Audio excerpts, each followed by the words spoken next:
What's up? I'm Bruce Wayne, and I'm the owner of the MakeMeFresh Experience, and we locked in with Listen to the Money Talk, episode 19.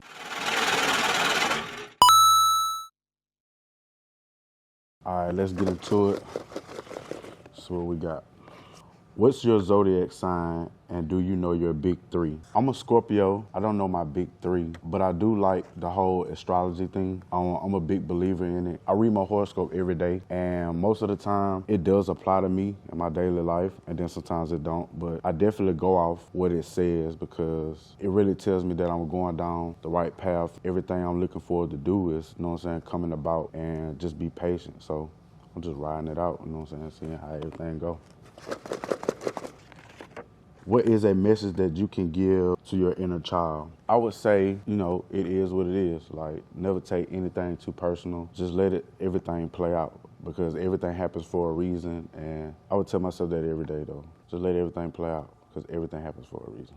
Rate your parenting 0 through 10. List pros and cons. I would give my parenting, honestly, a 7 or 8 out of 10 because I love my children a lot. But me chasing my career and my dreams, it's really hard for me to make time for them like I should. And I got 2 sons, 7 and 2, and it's balancing out being a father figure for them and still chasing, the dreams, to provide a better life for them. I think one of the things I should work on is spending more time. Even though you're trying to push for your dreams, you're still responsible for another human being and their outcome on life and their future, even though you're trying to chase your future. So I would say definitely balancing out time. And that's something I discuss with their mothers all the time. They get on to me about it all the time, making more time.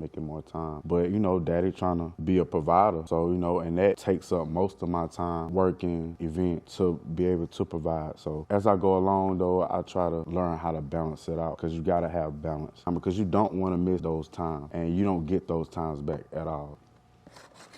How do you plan to implement things to do in Mobile? Okay, that's another thing. I say I look at what other people are doing in other cities and try to give us those vibes here in Mobile because we travel to Houston, Atlanta, Miami just to catch those vibes when we could provide those same vibes right here in Mobile where we don't have to go spend money with other people, where we could just keep the money, in our circle, in our city. So I just plan to do more events, hair shows, fashion shows. When I do parties at clubs, I try to give it a different vibe. That way, even though you come to this club every night or every weekend, it's just when Bruce has a party, the Make Me Fresh Experience is presenting you an event at this venue, at this club. You know the difference than it was the night before. Like, it's definitely not the same. Whereas the music, the DJs, the bottle girls, or whatever type of, vibe we're just giving you, that is Bruce's party.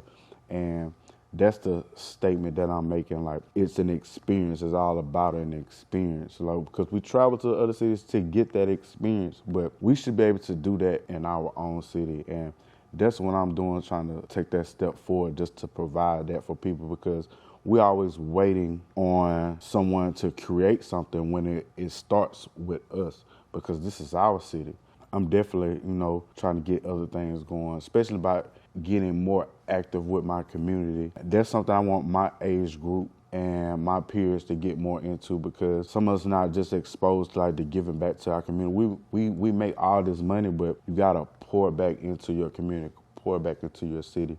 And that's something I'm starting to get more in touch with my community. I wanna get more in touch with my city, build those relationships, build those networks, Do you feel like you are aware of your purpose? Not at first. Not at first I was not aware of my purpose at all. It took other people to see the potential in me want to strive for my purpose and stay in my lane. Sometimes it be like that where people just see something in you that you don't see. And them the people that you need around you to enlighten that and to bring that up out of you. And I'm grateful for the people that I got in my life who stress like, Bruce, this is what you need to be doing. Bruce, this is what's best for you. And it makes me want to chase my purpose more and more and more when I'm striving for the lifestyle that I want to live. Definitely aware of my purpose. What kind of philanthropy are you involved in? back in 2016, it was brought to my attention that I should do a back to school drive. 2016, I got a lot of people in the city to donate money and school supplies, and we ordered like 300 book bags and filled all of them up with school supplies. So I did that from like 2016 to like 2018, 2019. We did every year, like a week before school started, give away school supplies to all the kids. When COVID hit, I think like 2019, 2020, it kind of throw the momentum off. And I definitely want to get back into that where we set up and do the back to school drive. It's definitely a good feeling helping the people out that who actually needed the help. It was a lot of parents that used to come up to me during the event, the giveaway, and be so appreciative and be crying, saying because they didn't know what they were going to do, you know what I'm saying, about getting their kids, you know, just school supplies, just paper and pencil. So it felt good to do that, and I definitely want to get back into that. Recently, I donated to Callaway Smith, that's my alma mater, their sports program. That felt good doing that. Everybody was happy, you know what I'm saying, about that. One thing that really made me want to get back, DJ Sham, she reached out to me. Her and her friends, they reached out to me. They were doing a giveaway for Easter to the homeless, and they asked what I provide, you know, my barbering service by giving the homeless guys, you know, some free haircuts. I haven't just gave away a haircut in so long, so it felt good to go out there and set up and just hook those guys up because they had been down so long, and to give them that confidence back by just giving them a fresh haircut, it made me feel real good and made me want to start tapping back in with my community. I'm definitely gonna, you know what I'm saying, start doing that. Probably start doing haircut giveaways to the homeless, get back into giving the back to school drive or giving the kids the free school supplies. I'm definitely gonna do that 2023, so stay tuned for that.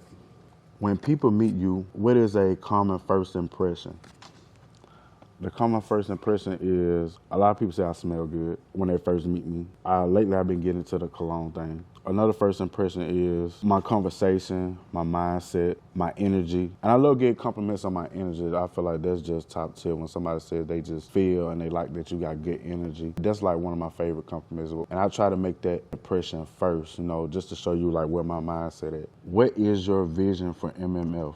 Man, my vision for MMF is so big, and I want to go all kind of ways, even though it starts with just the barbering, where I'm providing a luxury experience for all my clients when it comes to getting a haircut. Because we go to the standard traditional barbershops all the time, you know, where there's a long wait, talk about politics, sports, women, and that's cool, but I feel like we need to elevate, we need to move on and give guys a luxury experience where they come get a haircut, because the women got all the luxury hair salons, nail shops, but there's nothing for the guys. So I definitely want to create a more luxury experience for the guys when it comes to barbering. And like right now, one thing I offer shampoo and conditioning, like that you can't get in every barbershop. I also provide complimentary snack, drinks, and alcohol. Like you could come in, get a haircut, get a snack, get a shot. I got inspired by other barbers where I was booking different caterers on Fridays, when we call it MakeMeFresh Friday, where we provide all the clients with a hot meal, you know, after they got their haircut. And we definitely want to get back into that. I also, for Make Me Fresh, I want it to be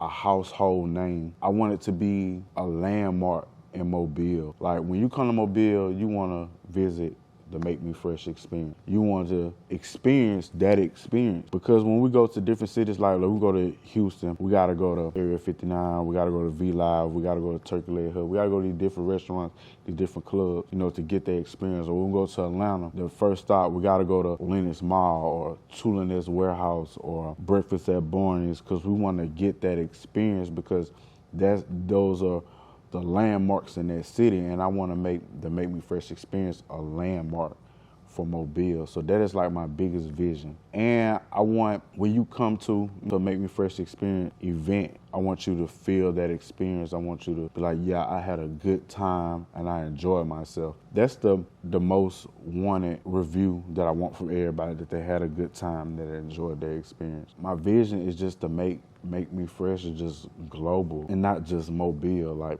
I want Make Me Fresh to attract people from other cities and states, you know, and countries to come to Mobile just to get that experience. So I'm striving for that every day. What are 3 daily essentials for you?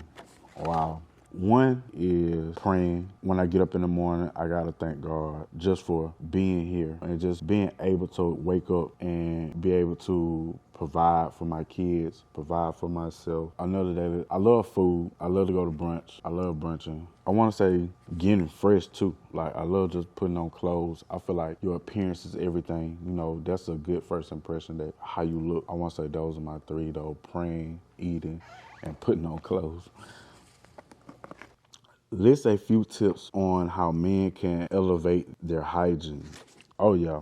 Honestly, I wasn't really into my hygiene or introduced to it. Like, my mom, she just ain't, I don't know, she just ain't teach me that. I mean, because she's a woman, she really just couldn't teach me how to be a man. But at the same time, she gave me different insights on, you know, just keeping myself up. The hygiene really got introduced to me from the women that I was dating at the time. So they would tell me, like, yeah, Bruce, you need to, but you being a barber, you know, you need to go get a nail shop, go get manicures, keep that hair from up under your nails, or go get pedicures, take care of your feet because you're standing on them, or you need to get more into your skin because you're handsome, but we want to, you want to keep your skin clean, I feel like men should definitely get more into manicures, pedicures, facials, haircuts. Keep you a haircut, a lineup, or a shave every week, or no longer than 2 weeks. Keep you a nice cologne that smells good, because that's a good first impression when you walk past somebody and that body air is just, it smells good. Like, that's a good, it just shows that you're clean, and it's very attractive to women, like, when they see that the man has good hygiene, because a lot of men don't care about that hygiene, because all we know, we just get up, go to work. But you got to make time for yourself, and that's something I'm still learning to do, is to make time for myself, even if just getting massages to relax your muscles. You got to stay on top of that. Saying your hygiene is very attractive. I think that's something all men should tap into. The nail shop, haircuts, the dentist. I didn't go to the dentist. Like, a girl had to tell me to go to the dentist. Get that plaque off your teeth. Clean your teeth. Like, you know what I'm saying? So, because you got a pretty smile, like, keep it up. And that's what men got to make time to do, is keep up the hygiene, What's upcoming that you can disclose for MMF? Oh, man. It's a lot. It's a lot that I got to bring from Make Me Fresh. One, the next big event we're doing is the Mobile FreakFest, where it's inspired by the 90s Freaknik in Atlanta. And we're doing that last July 1st. We got food trucks, vendors, old school DJs, just to bring those 90 vibe back. We just trying to recreate that whole 90s Freaknik. That's going to be big. That's going to be live. We're sold over 800 tickets so far. People from all of the Southeast region just have been reaching out, from Georgia, Texas, Mississippi, Louisiana, Florida, just reaching out, trying to be vendors, that purchase tickets, just to get that vibe.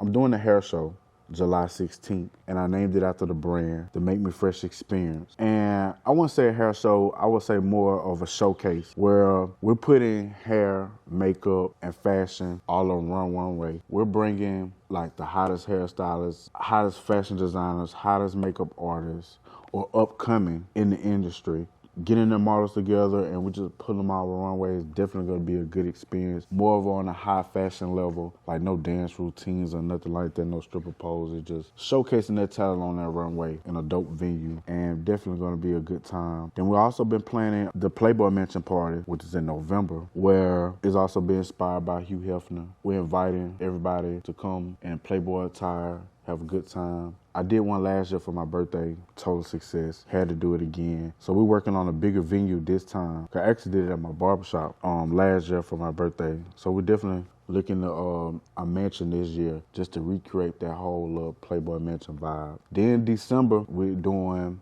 a players ball. This will be my first ball. I'm more excited about that one than anything. And with that being my first ball, there's gonna be another real big event. I'm doing it in the winter because I want everybody to wear their fur coats, get that little 70s vibe going, with the players ball. That's gonna be big. And you're definitely gonna see more of me being more active in the community, with giving back, tapping in with the youth, and it's gonna be cool. Just look out for all those. How tedious was it putting together Not Freaknik event? Man, that was so crazy. This whole process for the Freak Fest has been crazy. Cause we started off as calling it the Mobile Freaknik, but the owners of the trademark had reached out to us and were threatening to sue us about the name. So we've been having to recreate the name. It's actually started doing a party at the Canary Bar downtown. DJ Sneed, he had wrote me, like, he was going to come through. We ended up going out back, chopping it up. He was like, man, let's do a Freaknik in Mobile.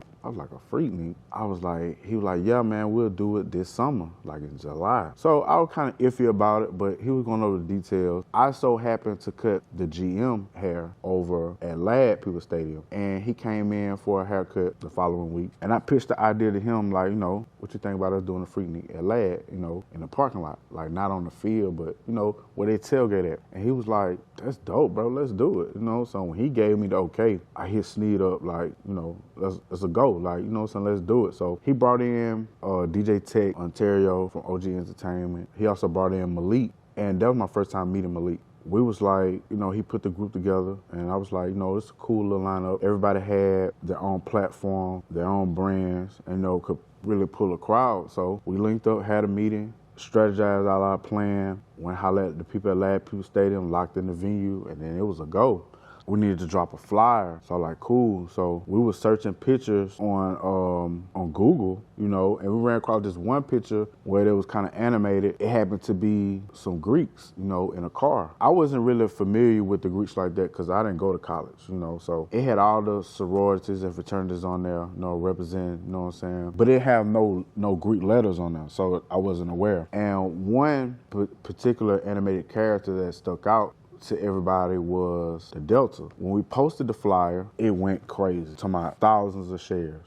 The Deltas was up on the picture, up on the flyer, not agreeing with the whole flyer because they felt like Freaknik wasn't something they represent. They're more pure, more into the community, and they don't promote nothing like that. But we like, what they got to do with us? Like, it's just a picture, you know what I'm saying? But it was a big uproar about it, and my lawyer actually called me and was like, just change the flyer, you know what I'm saying, to keep the controversy down. Me taking, the legal advice, we changed the picture. That was like the first obstacle was because it was a big thing about it and with the Deltas about it. So we changed that. Then we ran into another obstacle where it's my number that's on the flyer for Freaknik, right? So a guy calls me. He goes by the name of Ron Green. He claims that he has the trademark for Freaknik. He's demanding money from me and my team because we had already been selling tickets, so we already booked the venue. And he was demanding like $3,000. And we were like, what?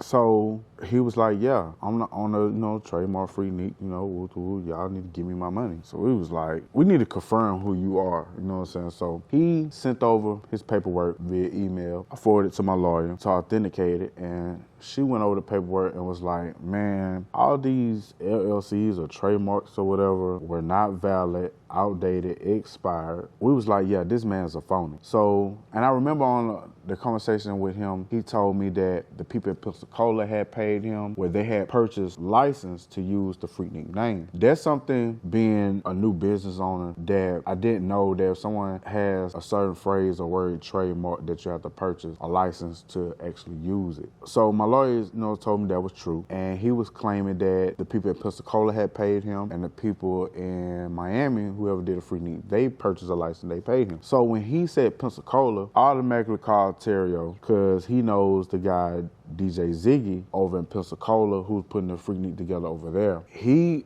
gave us the rundown how they had called him too and was demanding money, and they actually sent a letter of cease to desist for his event, and where they were threatening to sue the city of Pensacola because they were holding the event at the Pensacola Fairgrounds. So I guess Pensacola owns the property. He was like, yeah, man, we had to pay them X amount of dollars. He sent me the letter that they sent him. So the letter I sent to my lawyer, and she told me that the cease and desist that they got wasn't from a lawyer. A cease and desist should come from a lawyer. And it actually came from a guy named Ricky Stevenson. Ricky Stevenson and Ron Green are in cahoots. We looked him up, and he happens to be the owner or the trademark for the merch for Freaknik. So my lawyer looked it up and said it's 3 trademarks. It's one for merch, it was one for entertainment, which were what we were doing, and then there was one for documentaries and movies. From what she seen on the federal website, that the dude Ricky Stevenson only had the trademark for merch, but we wasn't doing merch. But they were coming at us like they were just the big dogs, like they just own all the trademarks. So we had a meeting with Ron Green, and we told him like, yeah, we did some research, and your name is not tied to nothing with Freaknik, and your partner Ricky Stevenson, he owns the trademark to the merch, and we're not doing merch. We're more on the entertainment side. We told him like, therefore, like, we don't owe you any money. This meeting is, over,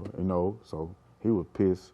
He walked out. He thought he was gonna get some money from us. Even though I wasn't familiar with the whole process of person license, but at the same time, like, I'm just not stupid, I'm just not just gonna give you no money just because you call my phone demanding money. Like, we're actually gonna look into it. Then that's why I say you gotta have a good team, because when I called my lawyer, she got on right on top of it. So boom, we did that. So we got over that obstacle. Then lately, we get a call from the guy who really owns the trademark, a group called After 9 Park. They sent a letter of cease to desist demanding X amount of dollars, which was an outrageous number. And they were telling us that we needed to pay them in the next 24 hours or they were going to sue us. I called my lawyer again, like, yo, we ain't ran into the real people this time. Like, what you think we should do? She was like, well, he seems legit. This guy seems legit. So I think you should either pay the man or change the name. We agreed not to pay him. We were just gonna change the name and just create a whole new vibe, but just inspired by the Freaknik. And we came up with the name Mobile FreakFest. We came up with that name, stamped that, made a new flyer, made a new Eventbrite link, and we went from there. The city, we told the city about it. We had posted on social media what we were going through with the Freaknik. The city was very supportive behind it. They were even trying to give us names to rename the event just to keep it going because everybody's waiting for this experience. That was crazy. We went those 3 big obstacles just to keep the event going because we knew the main thing, we're not shutting down this event. We got to keep this vibe going. So that's what we're doing. Last question. Give insight on an MMF event. It's always an experience. It's always a good vibe, always chill, no controversy. To the point it made me rename the brand from Make Me Fresh to the Make Me Fresh Experience because that's what I always want to provide at my event, an experience. Even when I was doing parties at the local clubs, like I would hire decorators, we'll move the sections around, hire some extra bottle girls, customize signs, just to give you a different experience. Like when you come to a Make Me Fresh event, you're gonna say that you had a good time. You laughed, you enjoyed yourself. Definitely gonna laugh because we always gonna have a good time, have fun. Laughing just good for the soul. You're definitely just gonna have a good time. And it's gonna be a memorable experience. We're always gonna do the not so ordinary, not so traditional. We're gonna go to the next level to whatever we're doing just to give everybody a good experience, man. Something that people will look forward to every time that they see the Make Me Fresh Experience logo on a flyer. They know, okay, Bruce is behind this. It's gonna be a good time. It's gonna be a vibe. And that's just the whole point, man, giving people an experience. That's it. I think that's all.